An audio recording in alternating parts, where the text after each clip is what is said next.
Hello friends, আমি Sneha. Tasty ট্রাভেলের নতুন একটা ভিডিও নিয়ে আবার তোমাদের সকলের কাছে চলে এসেছি।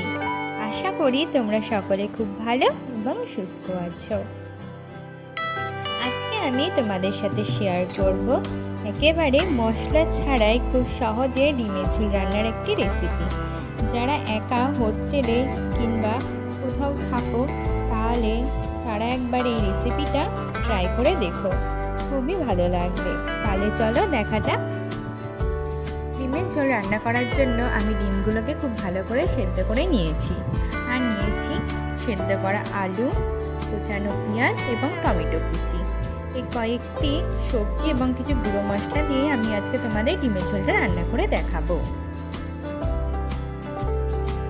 প্রথমে সেদ্ধ করা ডিমের সাথে সামান্য লবণ এবং হলুদ গুঁড়ো দিয়ে ডিমগুলোকে খুব ভালো করে গুঁড়ো মশলার সাথে মাখিয়ে নেব। তারপর কড়াইতে সর্ষের তেল গরম করে তেলের মধ্যে ডিমগুলোকে খুব ভালো করে লাল লাল করে ভেজে নেব। তোমরা এই রান্নাটা ডিমের অমলেট বানিয়েও রান্না করতে পারো। ডিমগুলোকে খুব ভালো করে লাল লাল করে ভাজবে, তাহলে দেখবে ডিমের ঝোলটা দেখতেও খুব সুন্দর লাগছে আর খেতেও খুব ভালো লাগছে। ডিম ভাজা তেলের মধ্যে আমি সামান্য জিরে সম্বরার জন্য দিয়ে দিয়েছি। তারপর জিরেগুলো ভাজা ভাজা হয়ে গেলে এর মধ্যে দিয়ে দেব টমেটো কুচি। টমেটো কুচি না দিলেও কোনো সমস্যা নেই, শুধু একটা ভালো কালারের জন্য আমি টমেটো কুচিগুলোকে ব্যবহার করেছি। এরপর দিয়ে দেব সামান্য পেঁয়াজ কুচি আর দিয়ে দেব সেদ্ধ করা আলু। তারপর সমস্ত সবজিগুলোকে 1 মিনিট মতো একটু নাড়াচাড়া করে নেব কড়াইতে।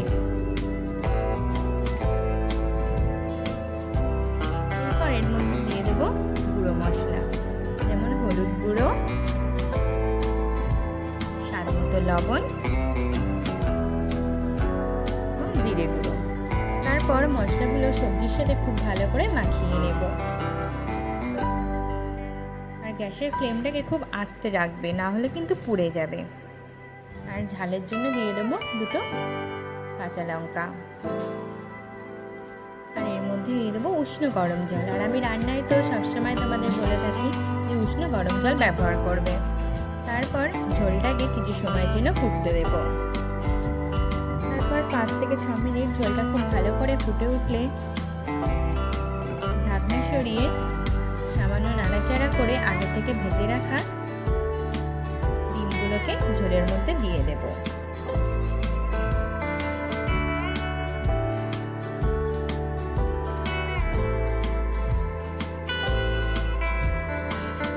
তারপর আবার ঢাকনা দিয়ে ঝোলটাকে আরেকটু সময় ধরে ফুটিয়ে নেব, যাতে ডিমটাও ঝোলের সাথে খুব ভালো করে মিশে যায় আর ঝোলটাও সামান্য একটু ডিমের মধ্যে চলে আসে আর নরম হয়ে যায়। তারপর ঝোলটা খুব ভালো করে ফুটে উঠলে ঢাকনাটা সরিয়ে উপর থেকে ভাজা মশলা ছড়িয়ে দিলে রেডি হয়ে যাবে ডিমের ঝোল। তোমরা এখানে ভাজা মশলার পরিবর্তে গরম মশলা ব্যবহার করতে পারো। আর আমি তো ভাজা মশলার রেসিপি তোমাদের আগেই একটা ভিডিওতে দেখিয়েছি। তাহলে আমার রেডি হয়ে গেছে চটপট খুব সুস্বাদু টেস্টের ডিমের ঝোল। তাহলে তোমরা অবশ্যই কিন্তু বাড়িতে একদিন রান্না করে দেখো, আর ভিডিওটা কেমন হয়েছে আমাকে জানিও। ভিডিওটা দেখার শেষে একটা লাইক এবং কমেন্ট করতে কিন্তু ভুলো না। আর চ্যানেলটাকে সাবস্ক্রাইব করে প্লিজ আমার পাশে থেকো। খুব তাড়াতাড়ি নতুন একটা ভিডিও নিয়ে আবার তোমাদের সকলের কাছে আমি চলে আসব। তাহলে আজ এই অবধি থাকুক। ওকে, টাটা, বাই বাই।